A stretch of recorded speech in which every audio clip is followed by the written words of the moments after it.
Bonjour. Ce matin, j'ai toujours la lumière céleste qui m'éclaire. C'est une lumière céleste artificielle, mais enfin on fait ce qu'on peut. Euh, Ce matin, je vais vous parler d'un sujet, comment dire? C'est un film que j'ai vu il y a quelques jours qui s'appelle Le Loup de Wall Street. Alors, j'ai trouvé ça super intéressant. Par contre, je me souviens, quand il était sorti aux États-Unis, il y avait un article il y avait quelqu'un qui avait accusé le cinéaste par ce film de faire l'apologie enfin, franchement, quand on voit quand on voit le film, j'ai beaucoup de mal à comprendre comment on peut être assez tordu pour interpréter le film de cette façon-là, parce que c'est bien évidemment complètement le contraire. Justement, c'est montrer à quel point le pognon peut pervertir l'âme humaine. Et bon, alors évidemment, moi je reconnais que j'ai été comment dire. Bon, alors de voir toutes les scènes de cul comme ça m'a pas excité, hein. Mais alors pas du tout, ça risque pas, c'est sûr. Mais qu'est-ce que je voulais dire? Oui, je soupçonnais quand même que ça a été un petit peu caricaturé, quoi, dans le film. Et puis donc quand même, comme je n'avais aucun regard extérieur en fait, enfin extérieur autre que le mien, j'en ai discuté avec ma fille le lendemain. Et elle m'a dit que oui, c'était un tout petit peu caricaturé, mais juste un tout petit peu, quoi. C'est bien là le problème, quoi. En règle générale, j'ai déjà dit, je ne sais plus où, que l'argent était du côté du mal, quoi qu'on en dise, et c'est quand même la vérité, quoi. Je veux dire, pour moi, la seule et unique raison pour laquelle il est indispensable de gagner de l'argent, c'est quand même, d'une part, d'avoir une vie digne, hein, je veux dire, un toit sur sa tête, à manger dans son frigo, euh, et puis et puis si on en a plus, eh bien en faire quelque chose d'intelligent, quoi, quelque chose qui rime à quelque chose. Alors moi en fait, film, ça m'a fait penser à une réflexion que j'ai entendue justement à l'émission Pour tous par une espèce de couillon là à qui je foutrais bien des baffes de temps en temps. Il se reconnaîtra. C'est lui qui m'a fauché un truc que j'avais fait. Enfin, qui disait que les stars... Ah non, où je me demande, c'est pas Bénichou qui avait dit ça. Ah oui, les stars de dans le temps, etc. Non, attendez. Moi, le coup de la star qui fait ses caprices, vraiment, quoi. Quand je vois dans les... Enfin, je dis pas ça uniquement pour les stars, d'ailleurs, hein, parce que les stars, évidemment, on en fait tout un cirque, parce que ce sont des gens connus par définition. Mais je veux dire, il y a les gens, quand ils ont plein de pognon, ils n'ont pas besoin d'être célèbres pour se comporter comme comme des connards. Faut quand même le savoir. C'est connu de tous, hein. Je veux dire, n'importe où sur la planète, dès l'instant que quelqu'un gagne énormément de pognon, ça veut pas systématiquement, il a tendance à d'une part à oublier d'où il vient. Quelquefois, parce que quelquefois il vient de bien bas, et ce qui n'est pas du tout un jugement négatif de ma part. Simplement, c'est important de toujours se garder en mémoire d'où on vient, c'est tout, quoi. Ça, c'est la première chose. Mais surtout, c'est ouais, ce qu'on appelle vraiment des caprices, quoi. Je vois même dans les palaces, par exemple, je suis absolument persuadé que certains, sous prétexte qu'ils ont du pognon, demandent des choses complètement hallucinantes, juste pour le caprice, quoi. Même pas parce que c'est indispensable. Moi, par exemple, le jour où je serai riche, eh bien, moi, les seuls caprices que j'aurai, par exemple, ce sera de disposer d'un endroit où je puisse allonger mes jambes. Oui, non, mais enfin, je veux dire des choses parce que je me sentirais mieux au niveau de ma santé pour telle raison, de manger bio, enfin des choses comme ça. Ça va pas chercher beaucoup bien loin, je suis désolée, hein. Oui, ça c'est un peu limite pour faire la couverture de Closer, je suis d'accord avec vous, mais ça tombe bien parce que j'ai pas l'intention de faire la couverture de Closer, donc enfin voilà. Mais ça va loin, n'empêche, hein, cette histoire de dire que sous prétexte qu'on a du pognon, on peut se permettre. Ça va très loin parce qu'en fait, quand vous regardez bien DSK, c'est ce qui s'est passé, quoi, quand même, hein. Oui, je sais bien, c'est un très bon économiste, mais enfin, s'il avait été au SMIC en train de balayer les feuilles mortes dans une avenue, vous savez, il se serait jamais permis ce genre de choses. On est bien d'accord. Bon, ben voilà, quoi. Mais donc, le film Le Loup de Wall Street, c'est très interpellant pour ça, quoi, quand même, hein. C'est un peu caricatural, c'est vrai, mais notamment, par exemple, la drogue. L'omniprésence de la drogue. Alors maintenant, c'était une caricature à une époque aussi, enfin c'est tourné à une certaine époque. J'ose espérer que depuis les différentes crises qu'il y a eu, les choses se sont assainies un petit peu. j'espère quand même, hein. Notamment, alors dans le film, il y a un truc qui m'a quand même assez choqué, mais alors là, pour le coup, c'était pas du tout caricatural, je suis certaine que c'était la vérité. Bon, évidemment, comme je suis l'inspiratrice avec Thomas Fersen du film, il y a des petits détails, évidemment, que seul lui et moi pouvons choper, quoi. Alors oui, il faut quand même savoir que DiCaprio a pas été choisi par hasard, parce que c'est quelqu'un avec qui j'ai une espèce de, pas de ressemblance, mais une sorte de filiation, et peut-être à cause de ses origines d'ailleurs, je sais pas, parce que je sais que c'est quelqu'un qui a des origines modestes, mais oui, il y a une filiation absolument évidente entre lui et moi. D'ailleurs, je ressemble à Leonardo DiCaprio, ça n'aura échappé à absolument personne, bien évidemment. Mais donc c'est pas pour rien que c'est lui qui a été choisi, c'est parce que j'ai dit un certain nombre de choses à son sujet, etc. Ouais, comme pour les autres en fait. Oui, la scène que j'ai trouvée assez hallucinante en fait, c'est l'entreprise, le moment où où ils prennent en charge une entreprise qui fabrique des chaussures. Alors, évidemment, s'ils fabriquent des chaussures, c'est pas un hasard, hein. D'ailleurs, Thomas Fersen a investi dans cette entreprise de chaussures. Et Et là, on se rend compte que le pauvre mec, il arrive dans la boîte, et en fait, il les observe tous, et il se rend compte à quel point c'est un monde qui lui est étranger, quoi. Et ils sont tellement barrés dans leur rôle de trader qu'ils ne voient même plus l'essentiel. C'est-à-dire que une entreprise, à la base, la raison d'être d'une entreprise n'est pas de gagner de l'argent, mais quand même de fabriquer des choses ou d'avoir un rôle bien particulier dans une économie ou dans un pays, ou enfin quelle que soit la branche évidemment. Là en l'occurrence ça concerne le fait de fabriquer des chaussures, et le mec il est à fond la tête dans le guidon dans son entreprise, et il se retrouve là complètement et heureusement du coup que le patron est là pour remettre un peu les points sur les i, mais bon, le mec il était à deux doigts de se faire lyncher, quoi. Enfin, j'exagère un peu, mais tout le monde se foutait de sa gueule, et il était complètement méprisé par tout le monde, quoi. C'est-à-dire que ces mecs là ils sont complètement barrés quand même, hein. Ils sont vraiment, c'est grave, quoi. C'est grave. Alors du coup, effectivement, je pense que du côté, par exemple, libidineux et tout, le fait de payer 50 putes, etc., je pense que c'est probablement un peu caricaturé, mais de façon plus générale, ces gens-là sont complètement dans une autre dimension, de toute évidence. Mais je me souviens avoir vu des reportages, je sais plus, il y a quelques mois, à la télévision, qui parlaient justement de Wall Street, et ça montrait quelque chose de quand même beaucoup plus respectable maintenant, quoi.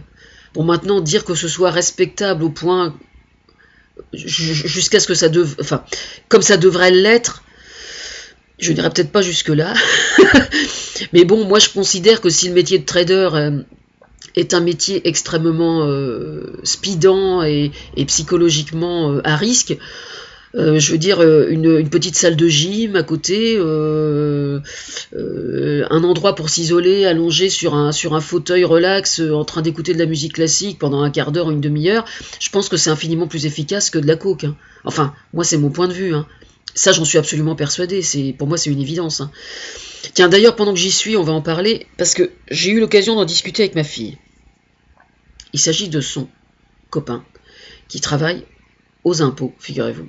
Personne n'est parfait. Mais il parlait de la pause café dans les entreprises. Alors j'en avais déjà parlé dans une autre vidéo d'ailleurs. La pause café. Alors il faudrait quand même arriver à comprendre qu'il y a des gens pour qui la pause n'est pas systématiquement café, hein. Voilà, il y a des tas de gens qui pendant la pause aimeraient bien faire bien d'autres choses que de boire un café. Alors qu'est-ce qu'on peut faire qui soit aussi bénéfique qu'une pause café pour certains et qui ne soit pas café? Eh bien, on peut par exemple s'allonger et faire une micro-sieste d'un quart d'heure. On peut mettre à disposition, ah oui tiens, un truc qui serait pas mal, c'est de poser sur la table à côté du coin café justement, qu'il y ait une table avec à disposition des livres de jardin, des livres de jardin,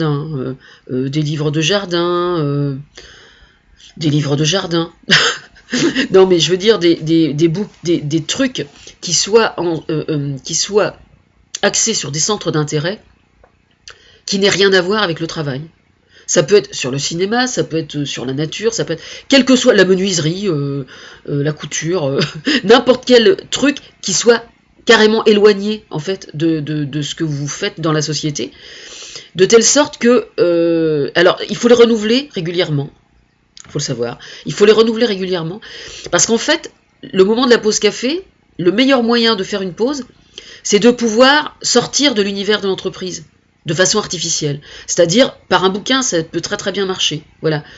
Quelqu'un qui va feuilleter alors, c'est même pas nécessaire que ce soit d'ailleurs des bouquins de valeur ou quoi que ce soit. Moi, j'ai une série, j'ai gardé par exemple mon abonnement à Mon Jardin, Ma Maison pendant 20 ans. Je les ai toujours là, je les ai ramenés avec moi parce que c'est une sorte de trésor de guerre pour moi. Eh bien, le simple fait de plonger son nez dans ce type de journal pendant un quart d'heure, est largement aussi bénéfique qu'une tasse de café. Hein. Il faut quand même le savoir. Bon, moi évidemment je suis passionné de jardin, donc je parle de jardin, mais ça pourrait être sur n'importe quel autre sujet. Et au contraire, ça peut même être très intéressant parce que ça peut permettre à des gens qui n'auraient pas ouvert ce type de journal ailleurs. Là, ça leur tombe sous la main, bah tiens, ils regardent, puis ça peut faire germer quelque chose, ça peut faire germer des idées, ça peut, voilà. Donc moi je pense que c'est la meilleure pause entre guillemets qu'on puisse proposer. Il peut y avoir une petite salle de gym où on fasse quelques étirements, par exemple, des choses comme ça. Mais arrêtez de tout braquer sur le café, c'est franchement énervant. Hein. En fait, il y a des tas de gens dans les entreprises que ça fait chier. Il faut quand même que vous le sachiez. Hein. Voilà, c'est le cas de le dire. Bon, ensuite. Au sujet du risque inhérent au métier de trader, je parle du risque financier. Alors, j'ai entendu ces derniers jours que Guillaume Kerviel, qui est condamné, comme vous le savez, à une peine complètement incommensurable, quoi. Enfin, c'est hallucinant. Moi, personnellement, j'avais dit dans mon forum, enfin, sur mon blog, je sais plus, qu'il n'était que partiellement responsable. Faut quand même voir les choses en face. Faut quand même pas déconner non plus, quoi. Je veux dire, il y a de toute évidence un manque juridique au niveau sécurité, et il est profondément dégueulasse que ce soit lui qui trinque. Hein. Je suis désolé, il faut arrêter, quoi. Je veux dire, c'est pas cohérent. C'est pas cohérent. La loi est mal faite. Alors moi, le problème, c'est que je ne suis pas compétente pour dire comment ça doit, pour faire une quelconque proposition, pour la simple raison que je n'ai pas les compétences juridiques pour le faire. Donc, mais une chose est certaine, c'est que le système bancaire tel qu'il est foutu, que ce soit sa banque à lui ou que ce soit les autres, parce que c'est la même chose, pour moi, est au moins 50% responsable par rapport à lui. Je regrette infiniment. Faut quand même pas exagérer. Non mais attendez, on va où là ? Bon, alors, ensuite, j'ai appris que pour se réparer, il avait écrit au pape. Ben, il a de la chance, parce que moi, quand j'écris au pape, il s'inspire de moi, mais lui, il me répond jamais, par contre. Hein. Non, ça, c'est une chose. J'avais dit, je ne sais plus où, sur mon forum ou sur mon blog, que quand quelqu'un allait mal, un des moyens de se remettre les points sur les i et les barres sur les t, c'était de faire de la marche. Et que de faire de la marche, alors évidemment on pense au pèlerinage côté religieux, et moi j'ai expliqué que d'aller d'un point à un autre en marchant était tout aussi réparateur que de faire un véritable pèlerinage. C'est pas parce qu'il n'y a pas la connotation religieuse que ça n'est pas réparateur. Pourquoi est-ce que c'est bénéfique de faire de la marche ?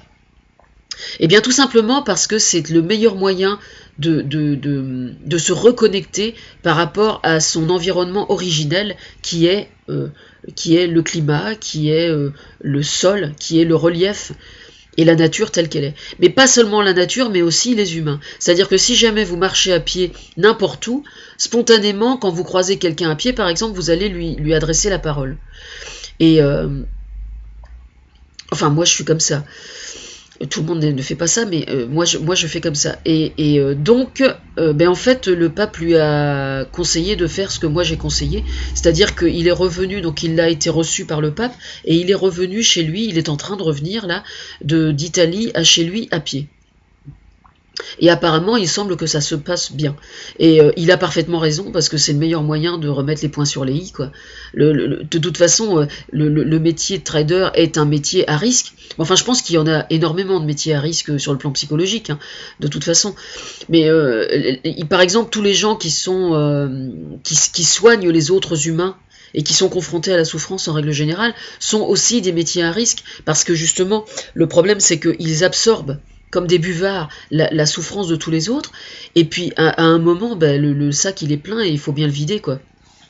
Donc évidemment, on peut avoir en soi, enfin ces gens-là en général ont en eux une capacité à transformer et à digérer ces souffrances-là. Enfin, je sais de quoi je parle, mais ça ne veut pas dire pour autant que ce soit facile et que ce soit constant, quoi. Je veux dire, on est aussi, je crois que les métiers qui sont en relation avec les autres humains, bon, ils grignotent l'instinct de parentalité, par exemple, que ce soit pour les hommes ou pour les femmes. Ça, pour moi, c'est une évidence. Mais je pense que ça rend aussi les humains assez vulnérables, hein.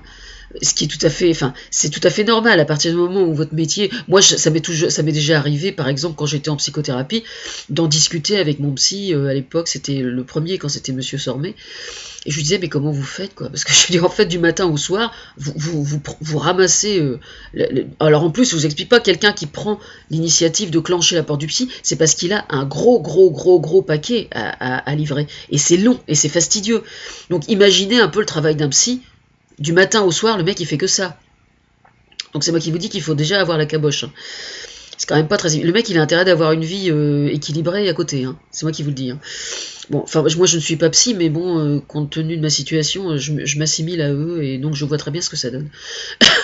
Voilà. Mais pour le métier de trader, moi je pense que déjà, il y a un truc quand même qui est quand même vachement important, je pense, c'est qu'ils ne perdent jamais de vue que les entreprises sur lesquelles ils bossent, je pense que ça serait plus cohérent déjà que systématiquement ils s'informent bien sur la boîte, quoi. C'est-à-dire que la boîte pour laquelle les actions qu'ils vendent, qu'ils aient vraiment conscience de ce que la boîte est, ce qu'elle fait, quel est son rôle, etc. Je pense que ça permettrait de garder un peu plus facilement les pieds sur terre. Voilà. Alors par contre, j'ai beaucoup rigolé. Ou alors, alors il y a eu la journée internationale de la femme, la samedi. Et alors, je dois dire que s'il y a un aspect sur lequel j'étais absolument morte de rire, moi, c'est précisément dans les scènes de cul, là. Parce que, franchement, alors, que des éjaculateurs précoces. À aucun moment, il y en a un qui s'est soucié de savoir si la nana qui était en dessous, elle prenait son pied ou si elle était d'accord, hein. Enfin, d'accord, oui, mais bon, c'est juste, c'est de la consommation, quoi. Vraiment, c'est pas avec ça que je risque de m'intéresser à l'argent, hein, franchement. C'est vraiment...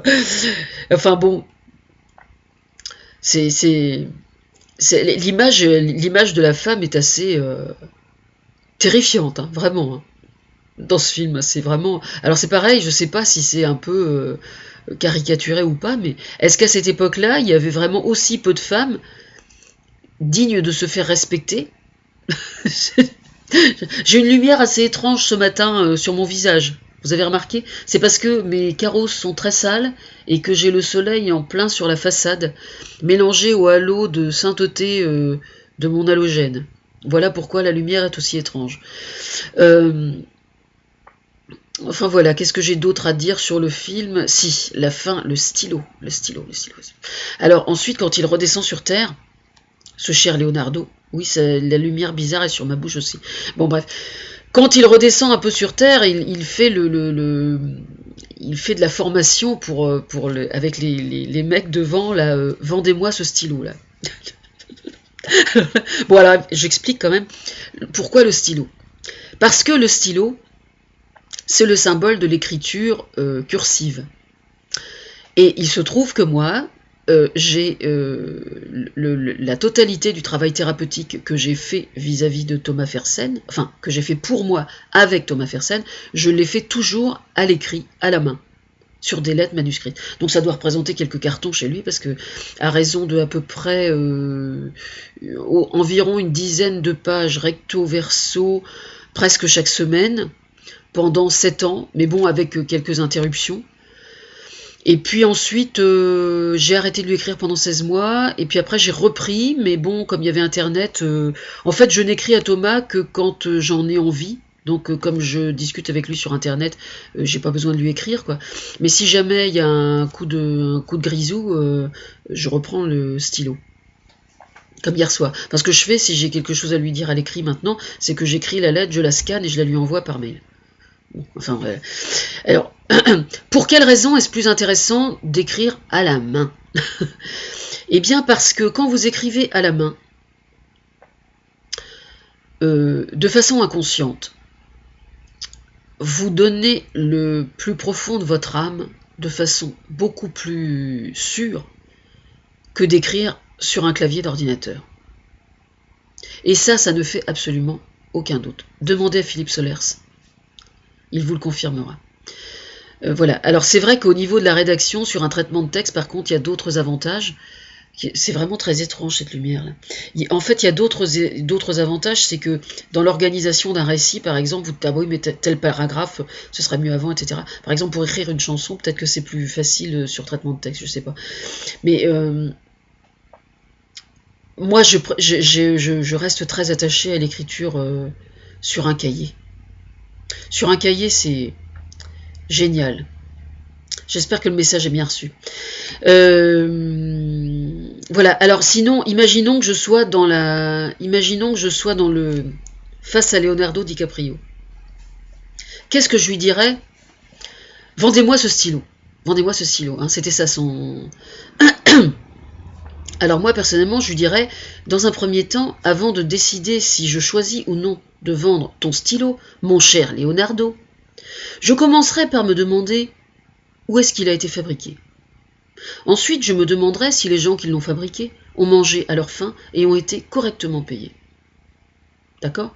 Ça, c'est la première chose. Ça me paraît déjà pas mal, ça. Hein? Voilà. Ensuite, je serais même peut-être tentée d'aller discuter avec le PDG afin de savoir si les gens qui travaillent dans sa boîte s'y sentent bien ou pas. Par exemple. Ah, ça fait du boulot, hein. Ça fait du boulot, hein. Ah, mais je suis chiante, moi, vous soupçonnez pas, hein.